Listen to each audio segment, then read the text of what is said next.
Okay, they said somebody was running around in a cowgirl outfit somewhere.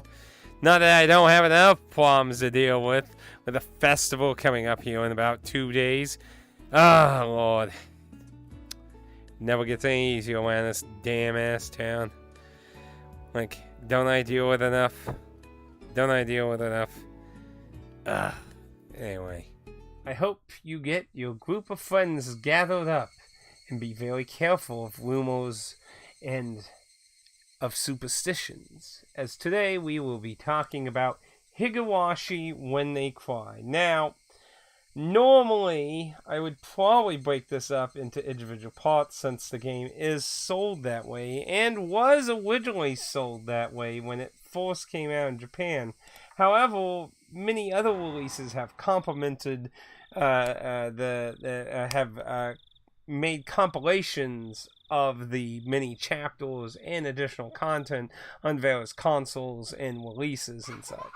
Like, for example, I actually have a physical PC release that has chapter 1 through 3 on it, which is interesting because it's a older build of the very version I played, and we will snippet some bits of that into this review because it's kind of interesting to look at a little bit of how it progressed from when it originally came out versus what you can get now, since there are some differences, some good and some very opinionish to bad.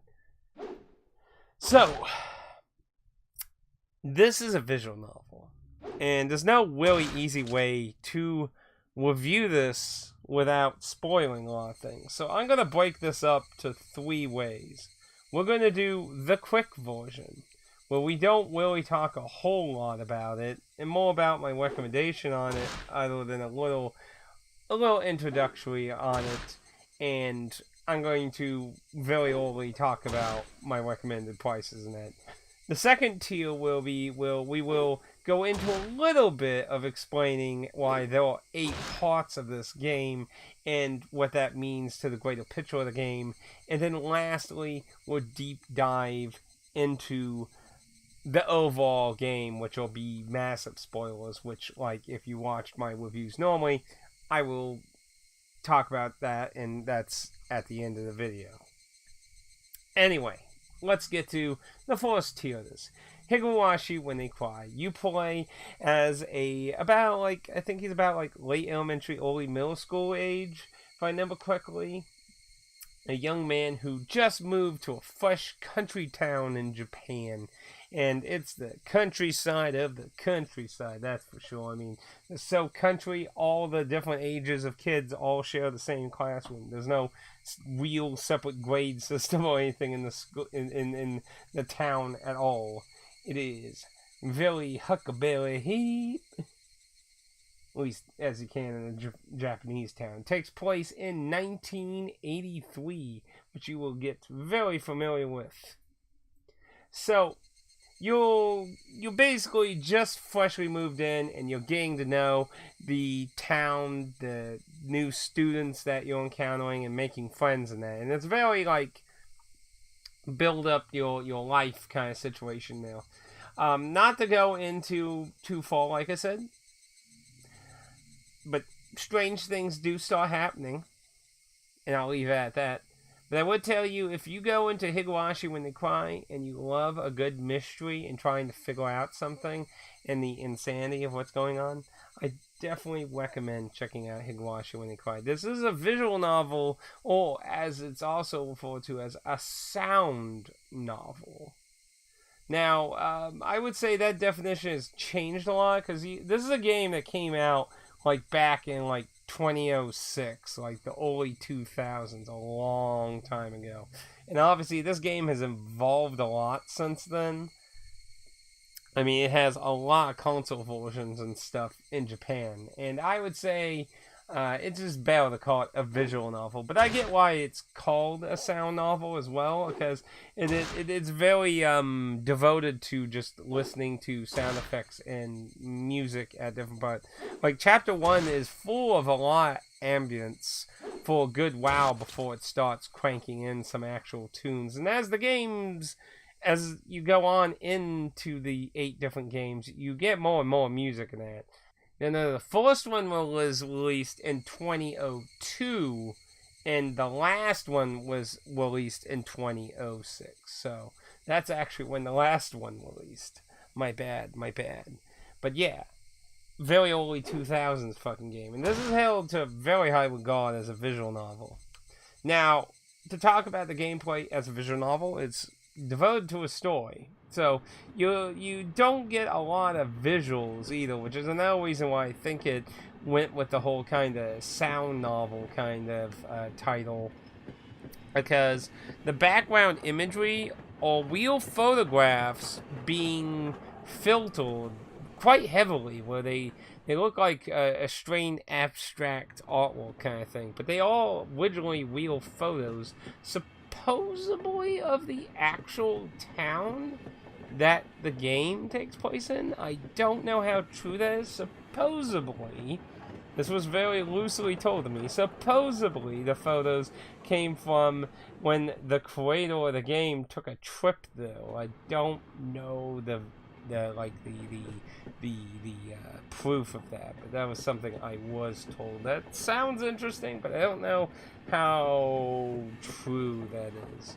Now, depending on the version you're playing of this game, including the mod that's actually available for the current modern PC version, there are many aesthetics. You have the original sprite work, you have the sprite work you can have in the modern PC version that's updated, and there are multiple versions in the console versions. And as far as I understand, the mod that you can get for the modern PC version, has options for the console sprite work too.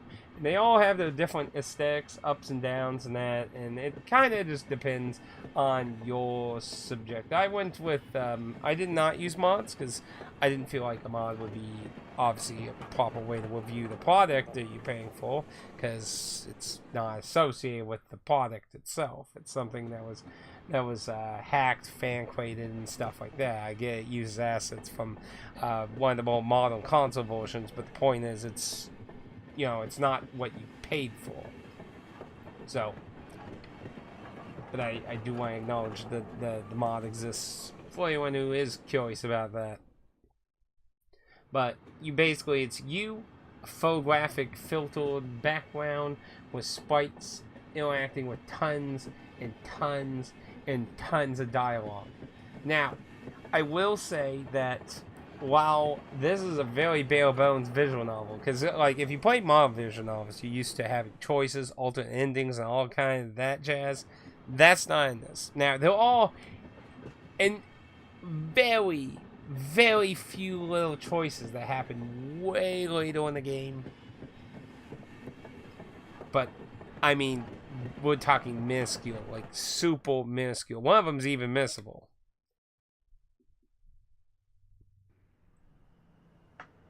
The only other thing that really relates to like gameplay is something that happens in Chapter 8, which we'll get into that in the spoiler section. But just to know, overall, we're talking about 99% of this game. It's just pure dialogue. You reading dialogue. That's 99% of the game, pretty much. So if you do not like reading, you want like more like Danganronpa, 9 hours, 9 versus 9 doors kind of visual novel, you're not getting that there. You do get a great mystery. Don't get me wrong. That is great. Like the game itself even addresses that as because it actually self talks about how in the after game, like after each of the chapters, you get this kind of little scene where the characters break the fourth wall, talking about what happened in the plot and stuff, and give their own opinions, like disconnected from the universe and setting in the game, that like the actors or something, but they don't actually know what's going on, kind of thing. It's kind of funny and interesting. But in one of those segments, one of the characters actually literally talks about how criticism about the fact that basically it's purely you reading a story. So what quote unquote gameplay is there? And the game presents to you the gameplay is the mystery, figuring it out. And I agree that is essentially the game, can you figure it out? How much can you figure out before it becomes inevitably revealed to you what's really going on? Now, outside of that, you also get tips in mid parts of each chapter. They're a little like there are 8 chapters overall in the game series, and each chapter has chapters within it. It's confusing. Okay, there's about like 12-ish chapters per game of that. But between those chapters, you get segments called tips, and tips sometimes can just be just fun side interactions, other characters' perspectives, notes, found books, binders of things, forbidden lore, knowledge, like all kinds of weird supplementary shit that both can help with the mystery, understanding characters, or sometimes just other scenes not related. With that said, as I said, I'm going to go over the price thing before we get into the later portions of the review, because obviously, like I said, it's kind of really hard to dive deep into this. Now, before we get over the price, I do want to talk about a few minor differences things. So, I did mention that I had a physical PC version. That's an older build of the version I played. Now, I played the GOG version. If you go watch my stream videos and that is the GOG version.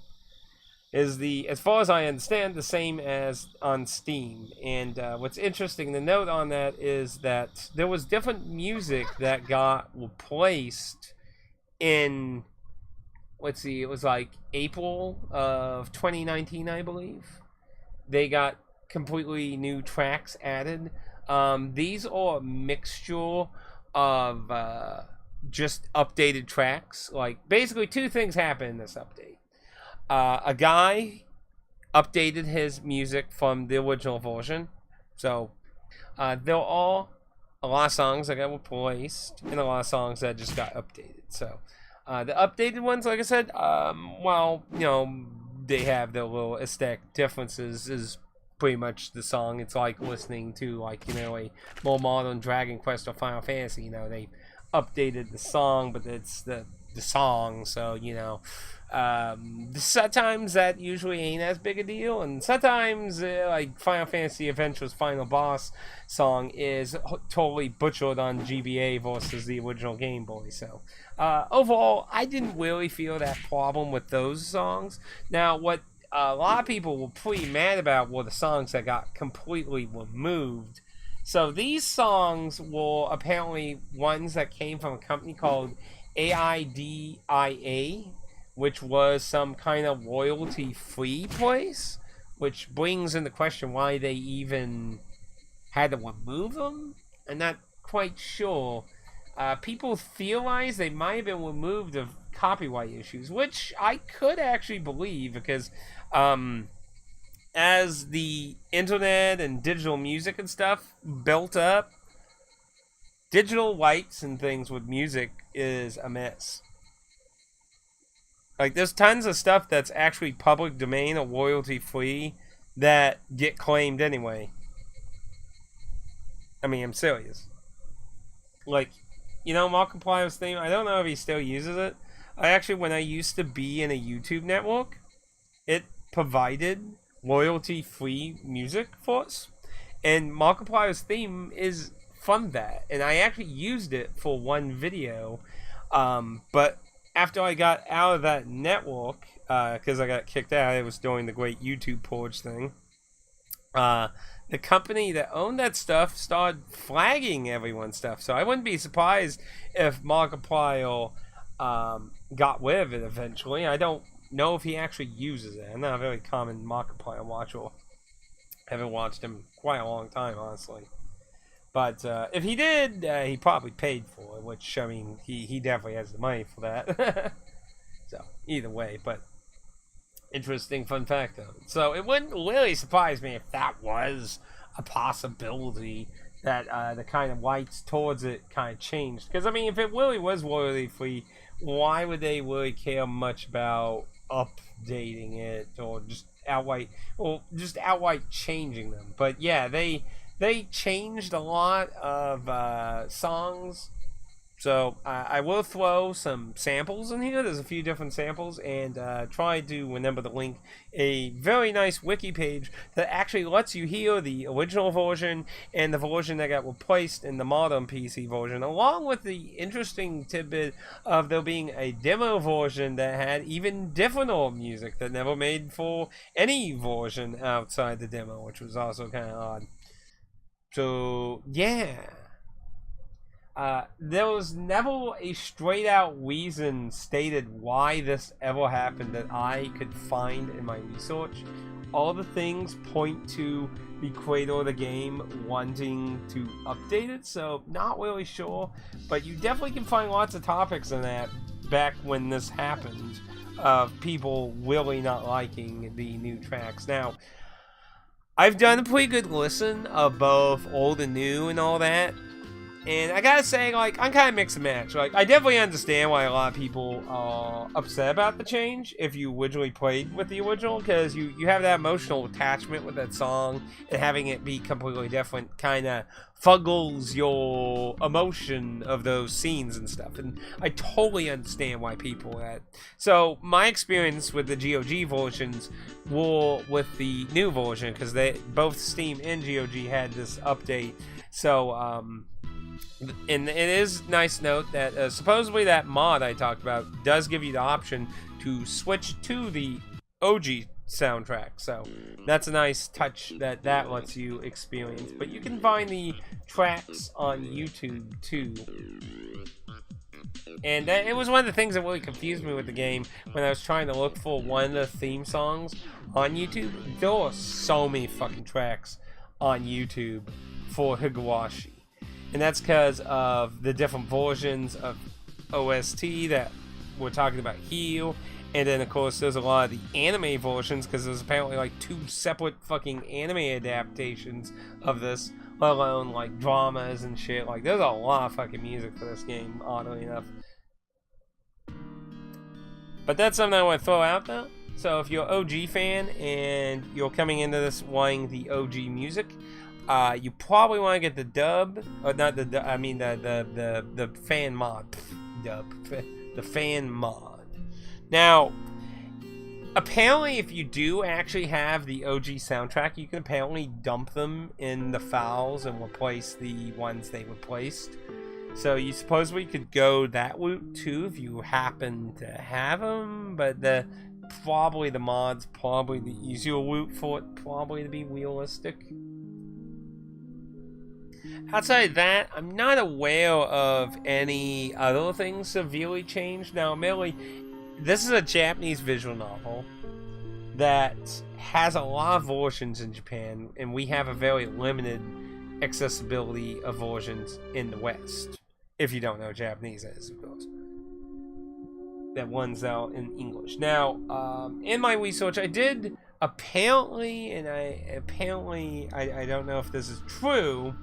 There is one thing I found that may have existed in a super old build, like the OG build, where one of the characters had a towel around them, and then there's a scene without the towel.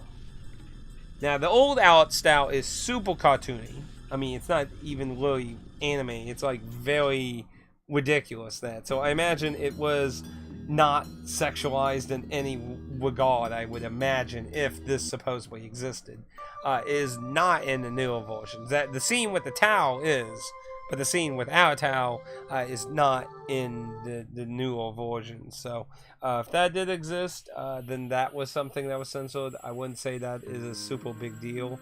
But it is still something worth pointing out if it is actual censorship. Otherwise, I'm not aware of anything else going on in that sense.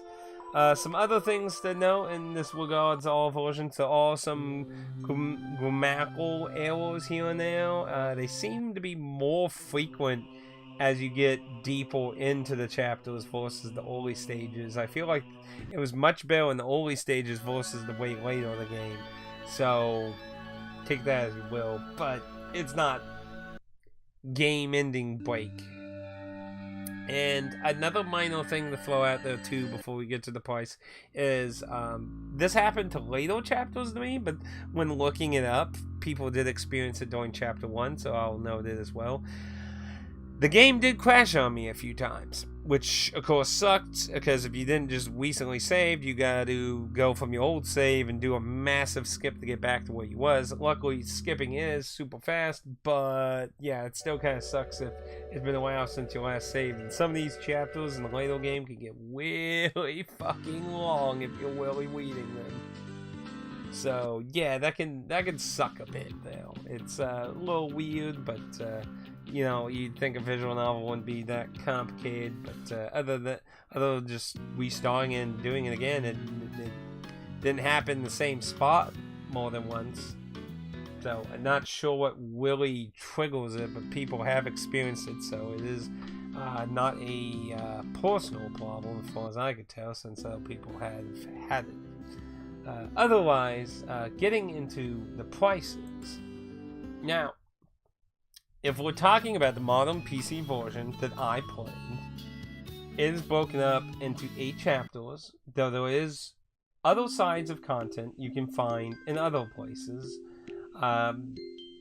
There's a bonus chapter that, as far as I understand, was basically a extra chapter that came out originally in 2006 that you can get, that's supposed to be kind of like takes place after everything that's happened. And you can get that on GOG and Steam, but there is a few additional things. If you want it DR free, there's another chapter you have to get from Magma Gamer's own website. It's not on GOG. I think it was called Hulu Plus or something like that. But and then there's other things, and that's not getting into console versions and all the side content that's in all that shit. So let's first stick to what we're dealing with right here. So this is broken. The main game is broken into 8 chapters. The first chapter of the modern PC release is free, which I get the idea. You know, put out the free, get you caught on the story, and then you stop. Bye. Now, I don't know what the original prices for these games when they came out in Japan. My understanding and the limited information I could find on how they came out is that the closest comparison I could come to is like how Richard Garriott originally sold Ultima 1, like hey, I'm selling a game, $2 a disc or something, kind of stories that I could somewhat find, but not really conform that they were real or not. Now, of course, over time, he gained popularity as the game went out, so I can't find a lot of information on that, because, you know, this was originally a Japanese game, and the West didn't get for a very long time. I mean, we got it, if I was quickly, we got our first chapter in 2009, when the original chapter 1 came out in 2002, and they got finished up in 2006. So it took several years before we even got it, and they did that within 2 years, 2009 and 2010. So, yeah. Obviously, a lot of time had went by. So, each chapter is for sale by themselves. They are the same price on GOG and Steam, so there's no difference between the two there.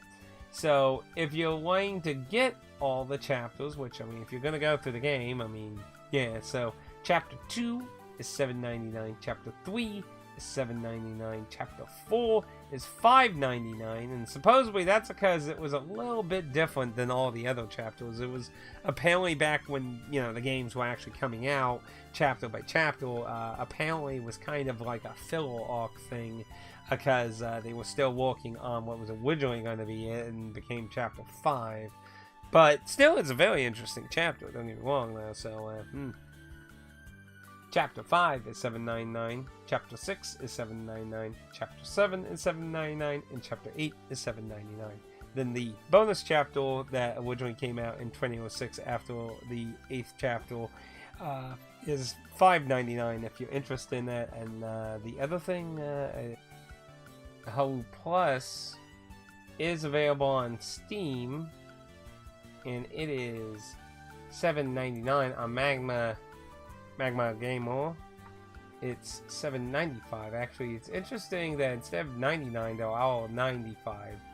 So, yeah. There's also the option to get the question and answer arcs. Actually, you can get the answer arc on Magma Gamer for $27.95. You can get the question arc for $19.95.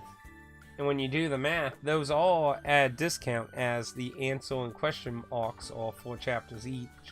And the other one is a little less because it includes chapter 4, as I said, which was kind of an odd filler arc that's a little cheaper. So, but when you add all the prices together, they are actually cheaper. So, and they'll DRM free as far as I understand on the Magma Gamers store.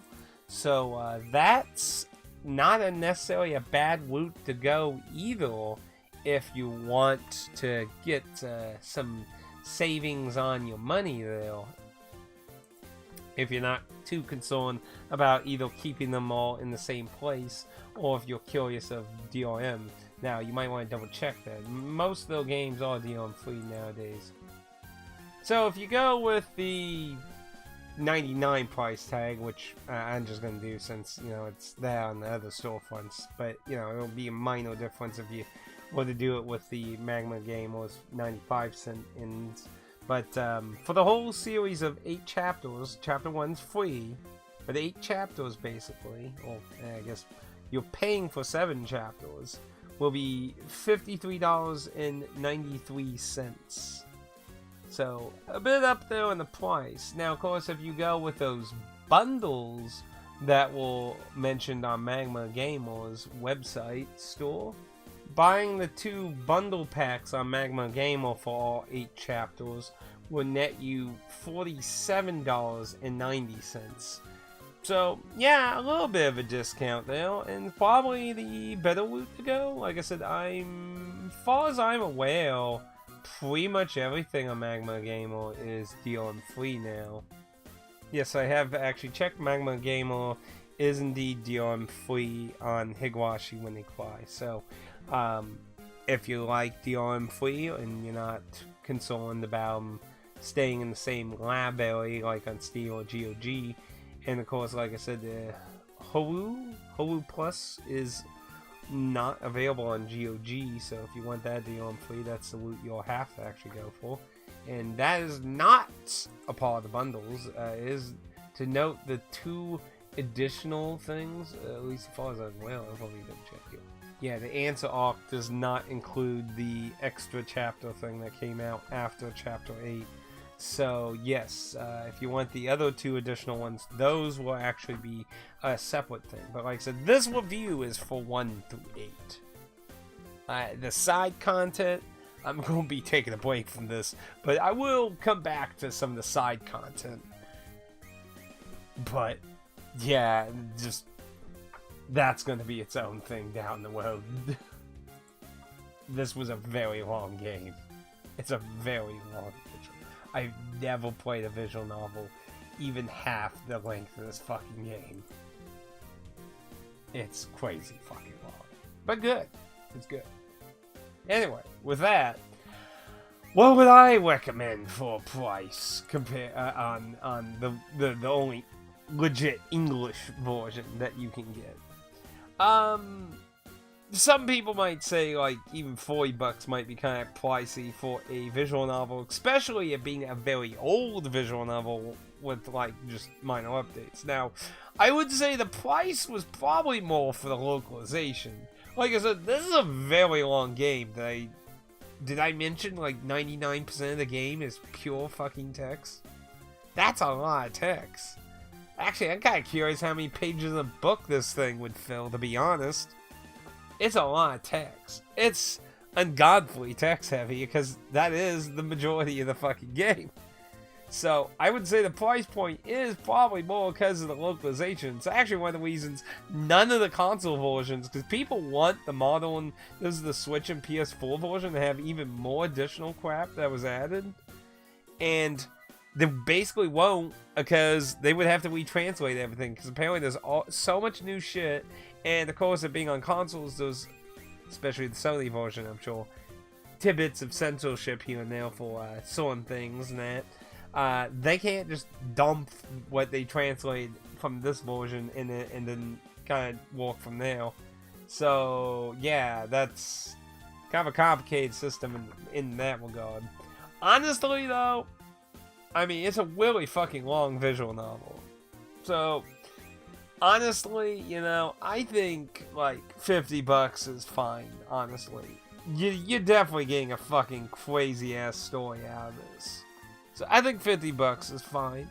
And, you know, depending on what route you go down, that's about the price point you're gonna get. And, you know, I bought a bunch of the ones I have on GOG on a sale when Carter actually made a viewer request. So I actually got them slightly cheaper. Not sure if they were as much of a discount as Magma Gamer's versions were, but anyway.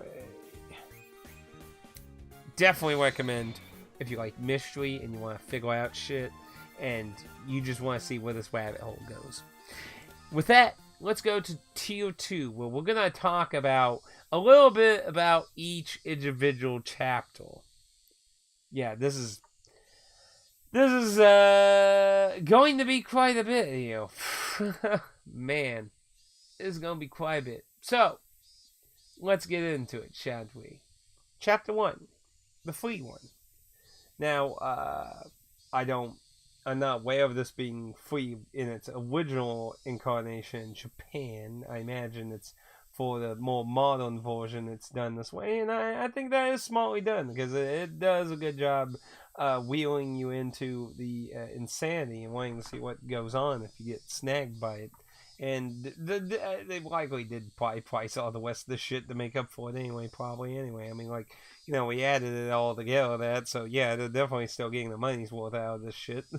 Anyway, though, the first game you play as the main character, who's new in town and fresh, and he gets to know the town and slowly learn the lay of the land and school and everything.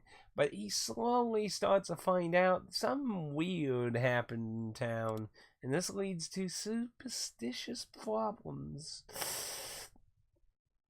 Chapter 2, you again return to the role of the main character. Now, I say return to because I'm going to, like I said, this is going to be a little bit of spoiler. We're not going full spoilers yet. But it is going to explain why there are 8 chapters and primarily what is happening between them. So, this is your last warning for in the Tier 2 section of this. So, just to be clear, each chapter is a separate universe, a different timeline. The events that happen in them can be pawn or not pawn to the overarching problem of what's going on in the game. Now, like I said, I'm not going to go into full-out spoilers. That's going to be saved for the end, like it normally is. But, like I said, it's kind of hard to talk about the bigger stuff of all 8 games without talking a little bit about it. So that's why I'm doing the review this way. So, Chapter 2, you return to the shoes of the main character again. This time, events are playing out more romantically in this timeline, leading to new shenanigans and great terrifying fears. Chapter 3, another timeline where one of the character's uncles comes knocking the town and fucking throws a winch in everyone's fun and makes hell a living hell for everyone. But terrible fate awaits him, and so does for everyone else. Chapter 4. This is a prequel. Like I said, this was kind of like a weird filler arc that apparently was made because they were still working on what was originally going to be Chapter 4 and became 5. This is a prequel, and it takes place during the rioting about the dam that you learn of in, well, all the games, basically. So, it's an interesting perspective, especially since you take control of a completely different character for the first time in this one. Well, in Chapter 3, I forgot to mention, you do still control the main character in Chapter 3, but Chapter 4 is where things start changing up in that regard, where you play an agent of the Tokyo government coming to town to figure out about a kidnapping case. This does get involved in things, so. Chapter 5. While not entirely stated whether or not, it is either the same or a similar timeline to Chapter 2, but instead from the twin sisters' perspective with all the events that you'd think probably wouldn't end up unveiling too much, but boy, talk about a fucking eye-opener on insanity. Chapter 6.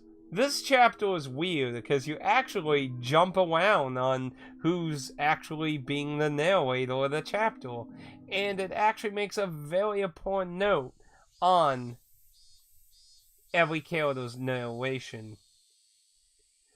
You take the backseat of multiple characters in this one, and again, more shenanigans happen as a new crazy hellscape begins, and an even insaner end to the cast's insanity. Chapter 7. Chapter 7 is where things start getting unveiled behind the curtain, but not super quickly yet. But a lot of things are revealed, like who's behind the strange events going on, and what's happening in each of these chapters up to this point. What is going on in the background that the player character is still left in the back. Chapter 8, by this point, you actually know who's behind what's going on in the town. But Chapter 8's pulling role is to stop it. To stop it for good. And that's a small and quick oversight of all 8 chapters. Again, the chapter system is basically each chapter being its own timeline. And the gameplay element I hinted at in the first part of the review is in Chapter 8, as I believe I did mention in that. There was a segment where a lot, and I mean a lot of shit gets revealed about who, like, how things happened, how this happened, and that, the truth of this. It's a strange segment where you have to put all these shards together by finding tidbits of information that unlock other shards until you unlock all of them. That is the most gameplay thing that happens in this. Yeah, I know. If you don't like the story, this is a game that's not going to be for you. But that's a quick oversight of all 8 chapters a little bit. And with that, let's go into the final thing. The final stretch. Spoilers! What I thought. Well, before that, again, I do strongly recommend this game. It is fun to play through blindly not knowing. If you don't know what's really going on in this game, this is your absolute last chance to not get super spoiled on any more stuff. So, final warning. Super spoilers. All out. What I think of the story and shit. Higurashi, when they cry, when I played through it, I was just thinking and thinking and thinking, trying to figure out what the fuck was going on, because each chapter became more insane than the last one. From people dying, from the whole town dying, to just things even getting crazier from that, and different people causing mortals and mass death and shit. It just was batshit crazy. It's like, what the fuck is going on here? What is going on? Now, luckily for me, before I started Chapter 7, I was told Chapter 7 would be where I would get to figure out, or get revealed who was behind everything. So before I started Chapter 7, I made a basically top 5, my suspicions, my thoughts, who I think either has very strong ties or possibilities of being it. And I did put the person who's behind a huge majority of the shit on that list. I was very proud of that. Because I realized something that was super sus that happened in Chapter 6. And that led to me finding that there was something very strange. I mean, like, she was very strange to begin with.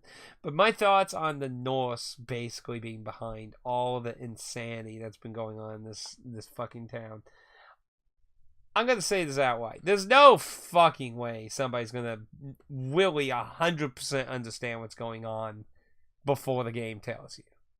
There's no fucking way you're going to guess that the hospital is some fucking government-funded building. People were infected by a parasite, supposedly, and shit, and all kinds of crap. Like, you're never going to guess all that. Like, there are things that point to the Norse and suspicious things, but there's no way you're going to fully 100% guess everything. Like, I don't think it's possible. I don't think there's enough shit to fully get everything. I think what the game said at the beginning of either chapter, I think it was chapter 2, I think, that said that understanding the true motives of the mastermind are very complicated. And they are. They are, but they do make sense once you start understanding what the fuck she's doing.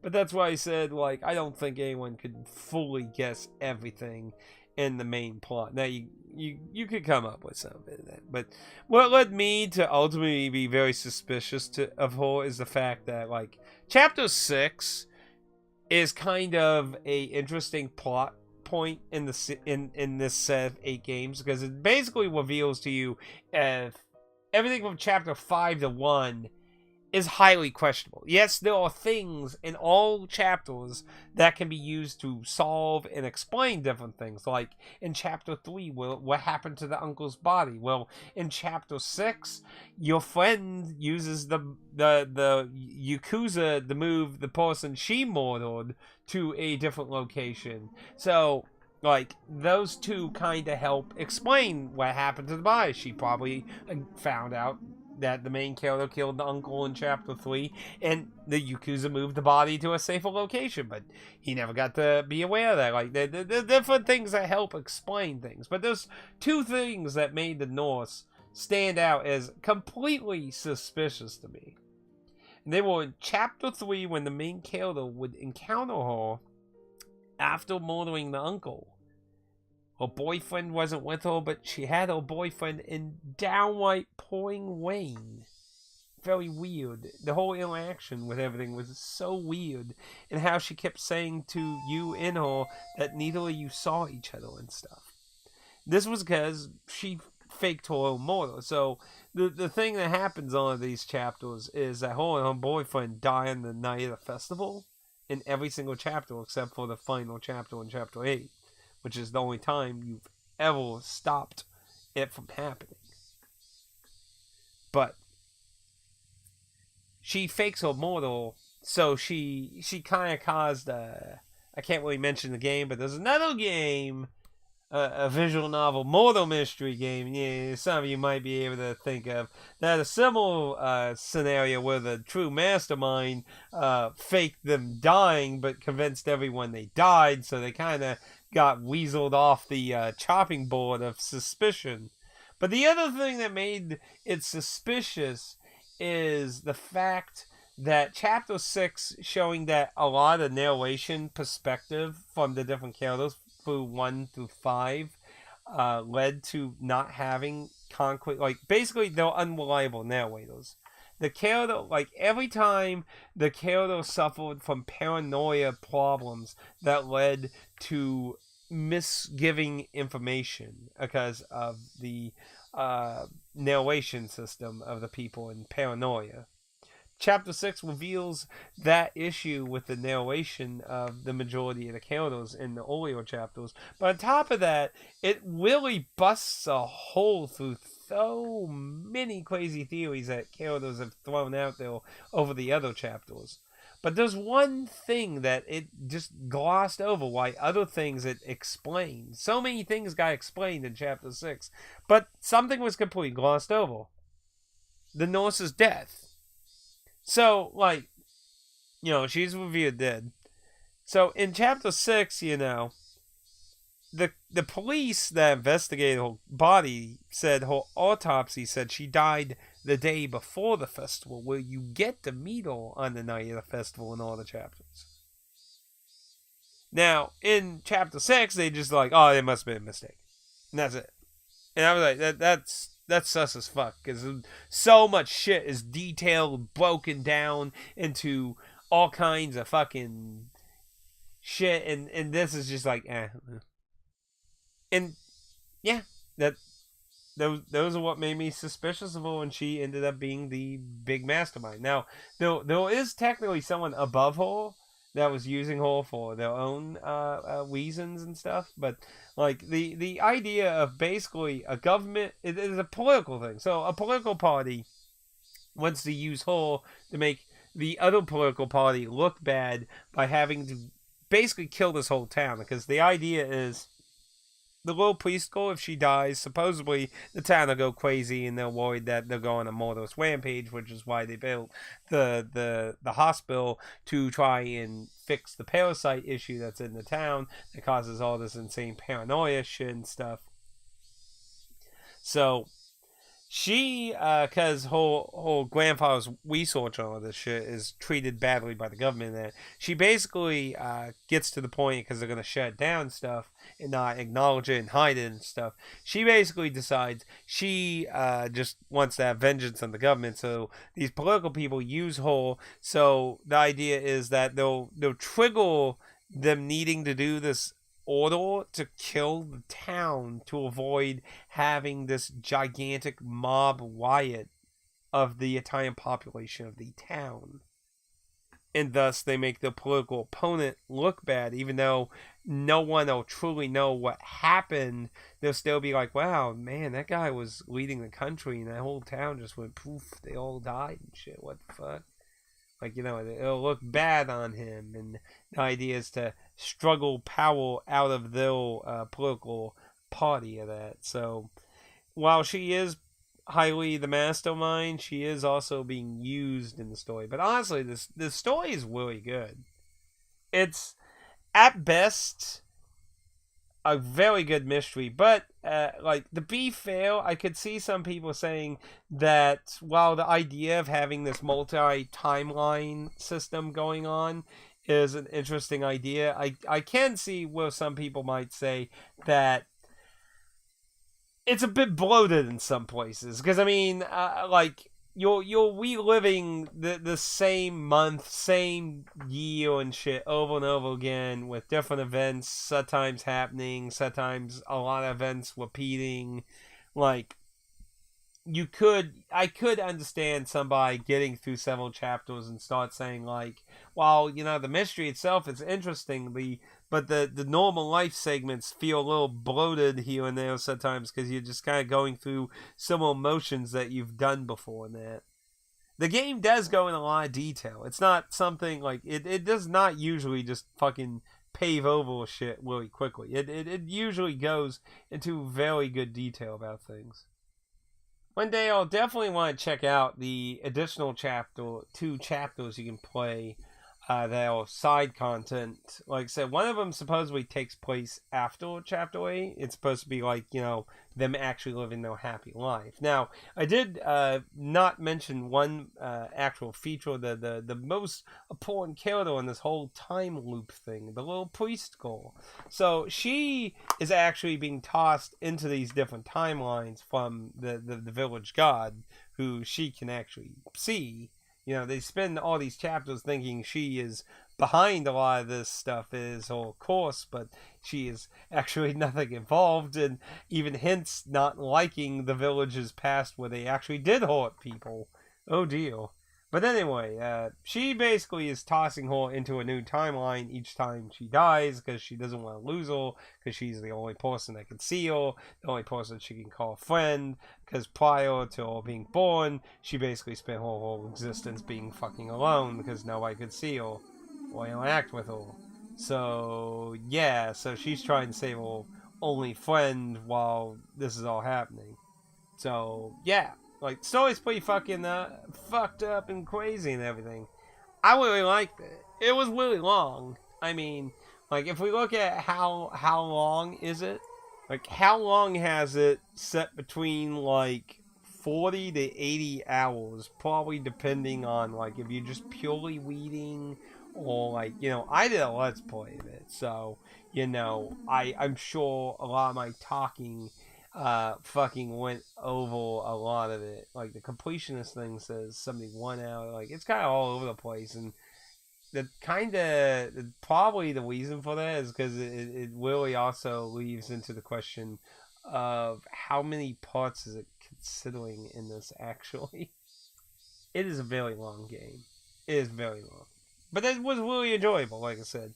But it's definitely a game you shouldn't check out if you're not into reading, because, like I said, aside from a little bit of some of gameplay in Chapter 8 and like 2 moments where you get to actually make a choice that doesn't actually matter or affect the game, you're literally just reading and enjoying the little bits of visuals you get with this game. It is purely a story, and it's not something easy to really go into a lot because, like I said, this is a very story heavy game. But yes, I recommend it. Is it worth playing now that you know spoilers? If you got this far and you didn't heed any of my warnings, that part might be a little bit iffy there or that. But I really enjoyed the game. I definitely hope most people believed me when I said to go play the game blind. To go play it blind. That's why I did the review this way, because I wanted to recommend the game, but I didn't want to outright spoil everything, so that's why I broke it up into a very incredibly minor thing to revealing the whole time travel loop thing going on, or well, not really loop, but going to different timelines in the same time, and then ultimately, talking about the overarching story of that. So I really like. I'd say the thing that's just amazing about Chapter 8 is the fact that nobody dies, really. Like, it's one of those, like, miracle things. Like, we went through so many storylines where even, like, the whole town got wiped out in several chapters. In Chapter 8, like, literally no one dies. None of the kids, no one in the town, none of the mercenaries, the cops. Like, it's amazing, because especially in Chapter 6, it's, Chapter 7. Chapter 7's end is, like, so fucking sad. Like, I was, like, literally fucking crying, because it was just so heart-drenching having the characters literally get like, all the main characters basically got fucking murdered in Chapter 7. It's fucking awful. It's horrible. It's terrible. Like, it's the most brutal death, honestly, outside of the shit that happens in 2 and 5, which is more just fucked up mortals. But I mean, Chapter 7's is just fucking awful as hell. Like, it's sad. It's so sad. It really is. But ultimately, Higurashi When They Cry, Chapter 1 through 8, amazing visual novel with some additions, because, again, the original release is a really early 2000s game in its original incarnation. Now, when focusing on the game for some additional stuff to throw in here, I did mention there are multiple console versions for the PS2, for the DS, for the Android, mobile, PS3, Vita, Switch, and PS4. And as far as I understand, the Nintendo Switch and PS4 versions are considered the most comprehensive versions, though they probably have hints of censorship, especially I imagine on the PS4 version. I would think, assuming it came out after the giant censorship era. If it didn't, then maybe not, Because, I mean, they're all references to very bad things and deaths and murders and shit in this, so. Now, I don't know anything about any of the console versions other than that they kept adding additional content to all of them. I mean, you gotta get something that hook new purchases from old people, old bios of the original releases, right?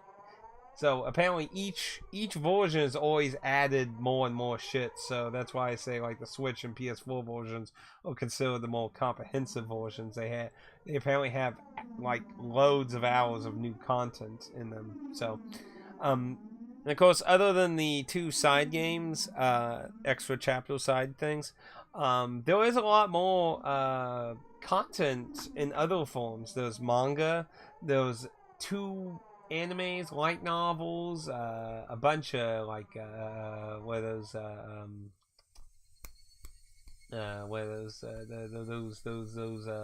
sound novel kind of things. Well, not what do they call them again? Dramas, CD dramas. That's what I'm thinking of. Like there's a lot of other crap related to this. Some of it has whole new stories, and a lot of it's going over stuff. Now, I've watched a few episodes of the anime with Leo, because Leo talked a lot about the anime. He never played the game, but he watched a good chunk of it in the live streams I did of it. So he found a lot of different scenes really interesting. It was kind of interesting after I was done with the game, hearing his kind of thoughts on certain scenes and that compared to the anime. Honestly, from the few episodes I've seen of the anime so far, and it's only one of the versions. Like I said, there were two separate versions of the anime apparently. I think the anime kind of suffers from like Danganronpa anime syndrome, where the visual novel aspect of the games obviously add a crap ton of character development stuff, and realistically, the animes don't have enough episodes to do that humanly possible, so the story kind of just goes really fucking quick. So, yeah, while they do supposedly cover all the arcs, they do so in a very incredible pace. So, ultimately, I don't really think I'm going to ultimately like the anime compared to the game, outside of maybe some like fighting scenes might be kind of cool in it, obviously, because it's animated. That so some scenes like that might be really interesting, but like outside of that, like I don't think the anime is the best way to experience this, at least from the few episodes I've seen. Now maybe the second version of the anime might be better. I mean, after all, if they made a second version of the anime, maybe there was kind of viewed some problems with the original one, maybe. But then again, there's Persona 5 Royals anime and Persona 4 Golden's anime, so who knows? I never the Persona 5 Royal animation had like a lot of speed drawn stuff in it, didn't it? Ooh, deal. But yeah, there's a lot of shit. And I actually bought a spin-off game that's a PSP game that's some kind of fighting game thing. Yeah, it's in Japanese, so I have no idea what kind of story's going on in it at all either. So that's probably another topic for another day. Either way, ultimately, this is a tough review to really make. So I apologize if the way I made it seems really weird. But I do really find it important to let people be able to experience a game as blindly as they can, but be informed about a game. So, like I said, I did this 3-tier system to give you the most blind opinion, and then a little idea of why there's 8 chapters and stuff, and then my opinion of the story as I usually do. So, again, I apologize for the weirdness of how the review was put together. But hopefully some people might come back and appreciate the way I did, maybe. Anyway, though, those are my thoughts on Higurashi When They Cry. Crazy story, amazing for its pure story. Understandable, though, not everyone's thing if you don't dig pretty much pure story. Like, admittedly, I like some gameplay in my visual novels. Danganronpa, 9 Hours, 9 Persons, 9 Doors are excellent examples of fusing visual novels and gameplay together. They make the experience amazing. And there's also a weird little indie game I played on my PS5 for Valentine's Day, that actually had some interesting ideas that would actually be interesting to see in like a visual novel type game. But that itself is its own review to be done down the road. But yeah, those are my thoughts on Higurashi When They Cry. If you feel like you learned anything interesting, feel free to leave a like. And if you feel like you didn't learn anything interesting, feel free to leave a dislike guilt-free. Until next time, be careful out there. You never know who's suffering from Higurashi syndrome.